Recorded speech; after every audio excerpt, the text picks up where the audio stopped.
ശ്രീ യുവരാജ് ഗോകുൽ, തെരഞ്ഞെടുപ്പ് ഫലത്തെ എങ്ങനെ കാണുന്നു പ്രാഥമിക ഘട്ടത്തിൽ? കഴിഞ്ഞ 10 വർഷങ്ങളായിട്ട് ഹരിയാനയിൽ BJP ഭരിക്കുകയാണ്.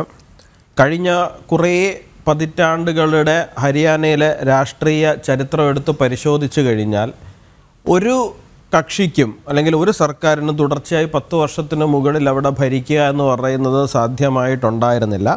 അപ്പോൾ ചരിത്രം തിരുത്തി കുറിച്ചുകൊണ്ടാണ് BJP ഇപ്പോൾ മുന്നിട്ട് നിൽക്കുന്നത്. ഇപ്പോൾ കോൺഗ്രസിൻ്റെ ആരോപണം ഇപ്പം വസന്ത് അതിനെ ആവർത്തിക്കുന്നുണ്ടായിരുന്നു. എന്താണ് ഇലക്ഷൻ കൗണ്ടിങ് വളരെ സ്ലോ ആയിട്ട് പോകുന്നു എന്നൊക്കെ പറഞ്ഞിട്ട്.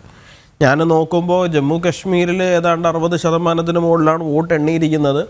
ഹരിയാനയിലെ വസന്ത് പറയുന്ന സമയത്ത് ഇലക്ഷൻ കമ്മീഷൻ്റെ വെബ്സൈറ്റിൽ ആദ്യത്തെ ഒരു 20 സീറ്റ് ഞാൻ നോക്കി എത്ര ശതമാനത്തോളം വോട്ട് എണ്ണിയിട്ടുണ്ട് എന്നുള്ള കാര്യം. 18ഉം 19ഉം റൗണ്ടുകളുള്ള എല്ലായിടത്തും 11, 13 റൗണ്ടൊക്കെ എണ്ണിക്കഴിഞ്ഞിട്ടുണ്ട്. 13 റൗണ്ടുള്ളിടത്ത് 8 റൗണ്ട്, 9 റൗണ്ട്, 21 റൗണ്ടുള്ളിടത്ത് 13 റൗണ്ട്, 12 റൗണ്ട്. അപ്പോൾ 60% വോട്ട് ഹരിയാനയിൽ പൊതുവിൽ തന്നെ എല്ലാ മണ്ഡലങ്ങളിലും ആദ്യത്തെ 20 മണ്ഡലങ്ങൾ നോക്കുമ്പോൾ തന്നെ നമുക്കത് കാണാൻ കഴിയുന്നുണ്ട്. അത് റാൻഡമായിട്ടാണ് കിടക്കുന്നത്. ചില മണ്ഡലം BJP ലീഡ് ചെയ്യുന്നു, ചിലത് കോൺഗ്രസ് ലീഡ് ചെയ്യുന്നു, ചിലത് സ്വതന്ത്ര ലീഡ് ചെയ്യുന്നു. ഇങ്ങനെ ആണ് അത് കാണുന്നത്. അപ്പോൾ അതിനകത്ത് എന്തെങ്കിലും അസ്വാഭാവികത ഉള്ളതായിട്ട് തോന്നുന്നില്ല. പിന്നെ കോൺഗ്രസ് കുറച്ച് നാളായിട്ട് ചെയ്തുകൊണ്ടിരിക്കുന്ന ഒരു പണി എന്ന് പറഞ്ഞു കഴിഞ്ഞാൽ മുഖം നല്ലതല്ല എന്നുണ്ടെങ്കിൽ ഉടൻ തന്നെ കണ്ണാടിയെ കുറ്റം പറയുക എന്ന് പറയുന്ന ഒരു പ്രോസസ്സാണ്. നോക്കൂ, കോൺഗ്രസിനെ സംബന്ധിച്ചിടത്തോളം യഥാർത്ഥത്തിൽ ഇന്ത്യൻ രാഷ്ട്രീയത്തിലേക്ക് ശക്തമായ ഒരു തിരിച്ചു വരവ് നടത്തണം എന്നുണ്ടെങ്കിൽ അവരാദ്യം ചെയ്യേണ്ടത് അവരുടെ പരാജയത്തിനെ അംഗീകരിക്കുക എന്നുള്ളതാണ്. ഇപ്പോൾ BJPയെ സംബന്ധിച്ചിടത്തോളം BJP ഈ ഹരിയാന തിരഞ്ഞെടുപ്പിൽ വലിയ അവകാശവാദങ്ങളൊന്നും മുന്നോട്ട് വെച്ചിരുന്നിട്ടുണ്ടായിരുന്നില്ല. ഞങ്ങൾ നന്നായിട്ട് ഭരിച്ചു എന്നുള്ളൊരു കോൺഫിഡൻസ് ഞങ്ങൾക്കുണ്ട്. അത് ജനങ്ങളെ ബോധിപ്പിക്കുക എന്ന് പറയുന്ന സാമാന്യമായ കാര്യങ്ങൾ മാത്രം ചെയ്യുക, അടിസ്ഥാനപരമായ കാര്യങ്ങളിലൂടെ മാത്രം മുമ്പോട്ട് പോകുക എന്നുള്ളതായിരുന്നു. അത് ജനങ്ങൾ ഏറ്റെടുക്കാൻ വേണ്ടി തയ്യാറായി. അതിൻ്റെ റിസൾട്ടാണ് ഇപ്പോൾ കണ്ടുകൊണ്ടിരിക്കുന്നത്. ഒന്ന്. രണ്ടാമത്തെ ഒരു കാര്യം എന്ന് പറഞ്ഞു കഴിഞ്ഞാൽ രാഹുൽ ഗാന്ധിയും കോൺഗ്രസും കുറച്ച് നാളുകളായിട്ട് അവരാശ്രയിച്ചിരിക്കുന്ന ഒരു രാഷ്ട്രീയ തന്ത്രം, പൊളിറ്റിക്കൽ തന്ത്രം എന്ന് പറയുന്നത് ബേസിക്കലി എന്താണ്, കാസ്റ്റ് പൊളിറ്റിക്സ് എന്ന് പറയുന്ന ഒന്നാണ്. ഹിന്ദു വിഭാഗത്തിൽ കയറിയിട്ട് എന്താണ് ഈ OBC പൊളിറ്റിക്സ് പറയുക, SC പൊളിറ്റിക്സ് പറയുക. ഈ കാസ്റ്റ് പൊളിറ്റിക്സിലേക്ക് മാത്രമായിട്ട് ചുരുങ്ങിപ്പോകുന്ന സമയത്ത് എന്താ സംഭവിക്കുക എന്ന് ചോദിച്ചു കഴിഞ്ഞാൽ പൊതുജനങ്ങളുടെ മുമ്പിൽ അവർക്കൊരു വിഷൻ അവതരിപ്പിക്കുവാൻ വേണ്ടിയിട്ടില്ല. ആകെ പറയാനുള്ള എന്താണ്, കാസ്റ്റ് സെൻസസ് നടത്തുക, ഇന്ന കാസ്റ്റിന് ഇത് കിട്ടിയില്ല, ആ കാസ്റ്റിന്.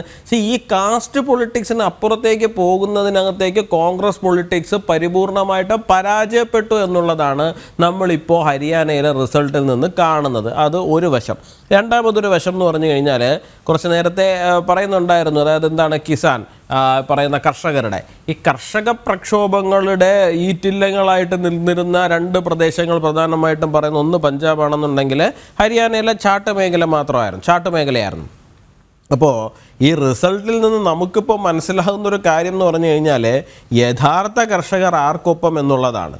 യഥാർത്ഥ കർഷകർ ഇപ്പോൾ നിൽക്കുന്നത് ശരിക്കും ആർക്കൊപ്പം എന്ന് ചോദിച്ചു കഴിഞ്ഞാൽ അത് ഭാരതീയ ജനതാ പാർട്ടിക്കൊപ്പമാണ് എന്നുള്ളതാണ്. ഹരിയാനയിലെ ഇപ്പോഴത്തെ റിസൾട്ട് ഇത് അവസാനം വരെ പോകുമെന്നുണ്ടെങ്കിൽ നമുക്ക് മനസ്സിലാക്കേണ്ടത്.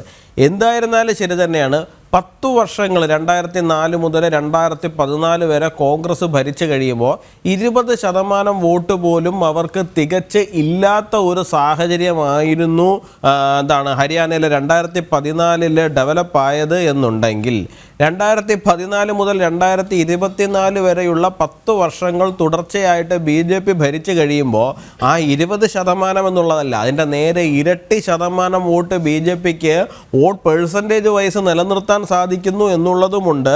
BJP വീണ്ടും അധികാരത്തിലേക്ക് തന്നെ വരുന്നു എന്നുള്ളതുകൊണ്ട് അത് അവിടം കൊണ്ടും തീരുന്നില്ല എന്നുള്ളതാണ്. കാരണം 2014 BJP ആദ്യമായിട്ട് ഹരിയാനയിൽ അധികാരത്തിൽ വരുമ്പോൾ നമ്മൾ മനസ്സിലാക്കേണ്ടെന്ന കാര്യം വെച്ച് കഴിഞ്ഞാൽ 2009 BJPക്ക് എത്ര സീറ്റുണ്ട്? 4 സീറ്റ് മാത്രമാണ് ഹരിയാനയിലുള്ളത്. 2004 തിരഞ്ഞെടുപ്പിൽ എനിക്ക് തോന്നുന്നു വെറും 2 സീറ്റ് മാത്രം എന്തുകൊണ്ട് BJPക്ക് അവിടെ ഉള്ളത്. അങ്ങനെ വെറും 2 സീറ്റ് 4 സീറ്റ് മാത്രം ഉണ്ടായിരുന്ന ഒരു സംസ്ഥാനത്തിൽ 2014 BJP ആദ്യമായിട്ട് അധികാരത്തിൽ വരുമ്പോൾ പോലും 47 സീറ്റുകളെ BJPക്കുള്ളൂ. 2019 ഭരണ തുടർച്ച കിട്ടുമ്പോഴും കേവല ഭൂരിപക്ഷം ഇല്ല, 40 സീറ്റുകൾ മാത്രമേ ഉള്ളൂ. പക്ഷേ നിലവിൽ നമ്മളിപ്പോൾ സംസാരിക്കുന്ന ഈ സമയത്ത് അവിടുത്തെ ഏതാണ്ട് 60-70% വോട്ടുകൾ എണ്ണിത്തീരുമ്പോഴും BJPക്ക് അതിനേക്കാളും മുകളിലേക്ക് 47 മുകളിലേക്ക് 48 സീറ്റുകൾ വരെ നിലനിർത്താൻ സാധിക്കുന്നുണ്ട് എന്നുള്ളതാണ്. ഇതിൽ നിന്ന് ചെറിയ ഫ്ലക്ച്വേഷൻസ് ഒക്കെ അങ്ങോട്ടും ഇങ്ങോട്ടും വരാം. ചിലപ്പോൾ 3-4 സീറ്റ് കൂടാം, ചിലപ്പോൾ 3-4 സീറ്റ് കുറയാം. നമുക്ക് പറയാൻ കഴിയില്ല 100% വോട്ട് എണ്ണി കഴിയുന്ന സമയത്ത്. കാരണം പല സീറ്റുകളിലും ഇപ്പോഴും വളരെ ചെറിയ വ്യത്യാസത്തിൽ തന്നെയാണ് കാര്യങ്ങൾ നിൽക്കുന്നത്. 1000 വോട്ടിൽ താഴെ നിൽക്കുന്ന 10-15 സീറ്റുകൾ ഇപ്പോഴും ഉണ്ട്. അത് BJPക്ക് പ്രോ ആയിട്ട് നിൽക്കുന്നുണ്ട്, കോൺഗ്രസിന് പ്രോ ആയിട്ട് നിൽക്കുന്നുണ്ട്. അതുകൊണ്ട് ഏതെങ്കിലും അത് വൺ സൈഡിലേക്ക് തന്നെ മറിയുമെന്ന് നമുക്ക് പറയാൻ കഴിയില്ല.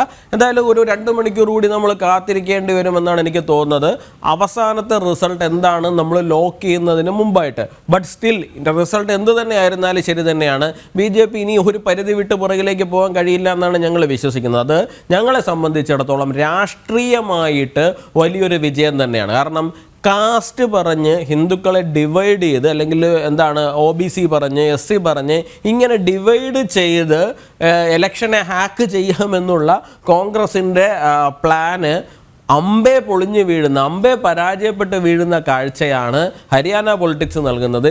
ഇനിയെങ്കിലും കോൺഗ്രസ് അത്തരത്തിലുള്ള പിന്തിരിപ്പൻ പൊളിറ്റിക്സ് ഉപേക്ഷിച്ച് ഒരു ഡെവലപ്മെൻറ്റ് ഓറിയൻറ്റഡ് ആയിട്ടുള്ള പൊളിറ്റിക്സിലേക്ക് വരുന്നതാണ് അവർക്ക് നല്ലത്. എല്ലാ കാലത്തും ഈ ഘടാഘട്ട് എന്നൊന്നും പറഞ്ഞ് ആൾക്കാരെ പറ്റിക്കാൻ സാധിക്കില്ല.